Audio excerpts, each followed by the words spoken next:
Hello, hello. Back again. I'm here again, trying my best to stay consistent.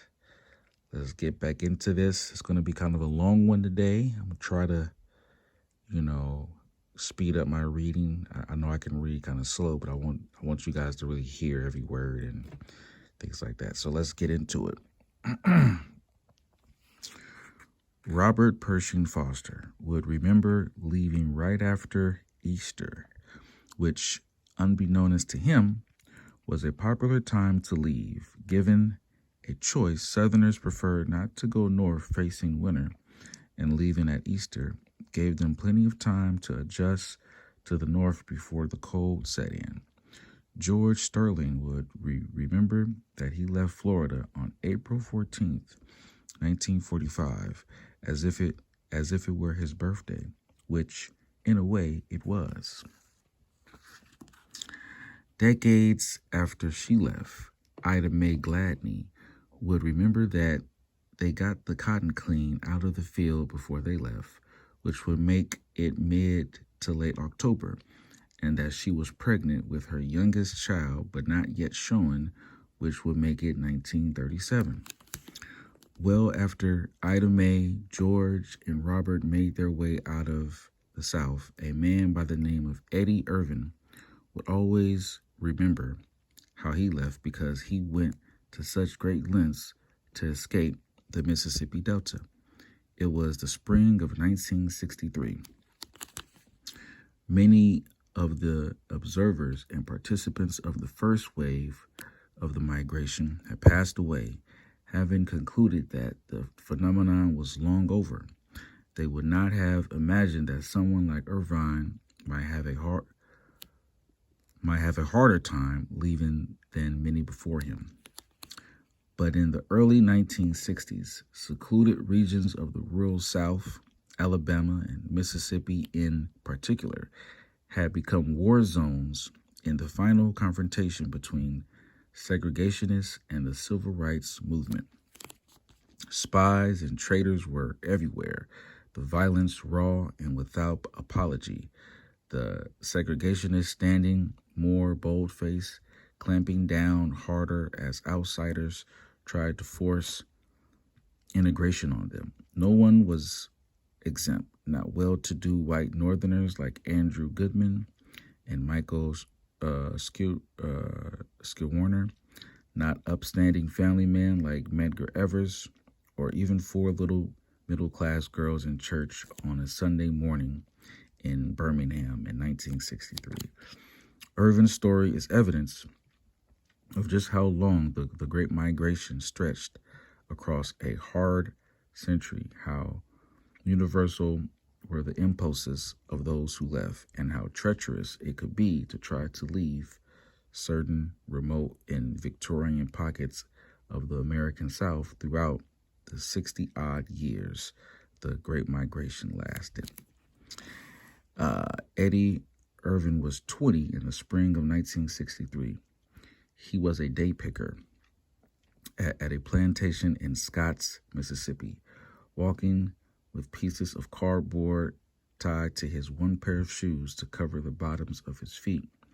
We were still in slavery, like he would say years later. He started picking when he was 5 and chopping weeds off the cotton at 6. And when he was 7 or 8, a boy named Charles Parker was skinned alive for opening a door for a white woman and speaking to her in a way she didn't like. As the grown folks told it, Eddie would never forget that. He picked because he had to and crawled on his knees to cut spinach because spinach is low to the ground. He got 10 cents for a 50-pound basket of spinach. He could pick only 2 or 3 baskets a day because spinach is light.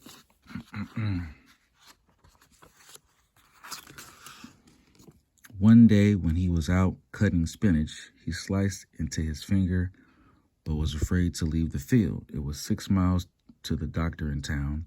He worked 2 more days and on the 3rd day decided to walk to town to see the doctor. The boss man passed him on his way back to the field and jumped out of his truck. "Don't you know you don't go nowhere unless I tell you to?" the boss man said. He pulled a Winchester rifle out of the truck. "Maybe I ought to kill you right now," he said. The man put the rifle to Eddie's head. "You don't go nowhere unless I tell you to go," he told him. Eddie was 17. He decided that somehow or other he would find a way out. When he was 20, he made his plans. A bus ticket to Chicago was $21 as he remembered it. It took him 6 or 7 months to save up for it. But that was the easy part. Now he had to find out how to use it without calling attention to himself in that little town where everybody knew everybody and it seemed everyone was watching. There was a bus that stopped near him, but he couldn't catch that bus or inquire about it. "Everybody knew what you'd be trying to do if you caught that bus," he said, "and you had to walk 6 miles to get to it." There was another little bus stop in a town nearby. It did not post the bus schedule, and he was not in a position to ask. "They didn't tell you the schedule," he would say years later. "A lot of things you want to know you couldn't ask." So he went to the station at different times of the day. Each time he sat and waited for the bus to leave. And when it belched out of the depot, he looked at the station clock and made a note of it. Sometimes the bus left early, he found. Sometimes it left late. He tried to get an average time so he would not miss it on the day he wanted to go. That was how he learned the bus schedule. "We had been checking for months," he said. He decided to leave in May 1963 and take his sister and her 2 children with him.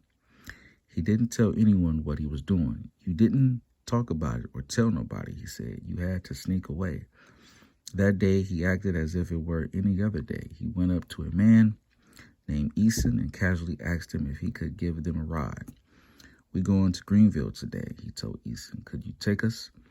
He didn't tell Eason he was leaving Mississippi for good, or that he needed to catch a bus pulling out a certain time, or that this was the moment of truth after planning this in his mind for most of his short adult life. The man might not have taken them if he knew, so Eddie kept it to himself. The 4 of them got in the car with nothing but a few clothes and a paper bag. When they got to Greenville, they paid the man $3 or $4.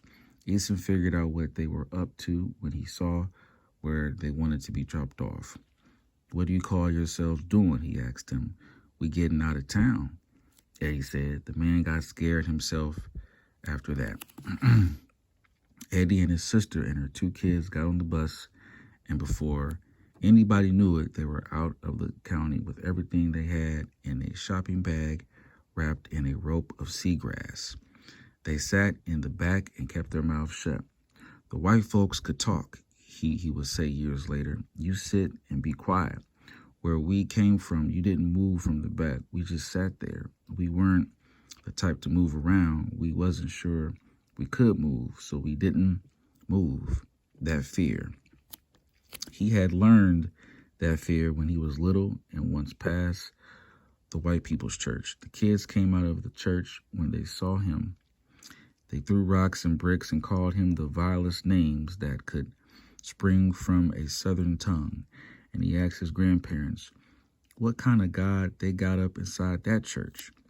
He was getting away from all that now. He looked out at the lights and the billboards. The driver announced that they were passing out of Mississippi and into Tennessee. He was out for sure now and on his way to Illinois.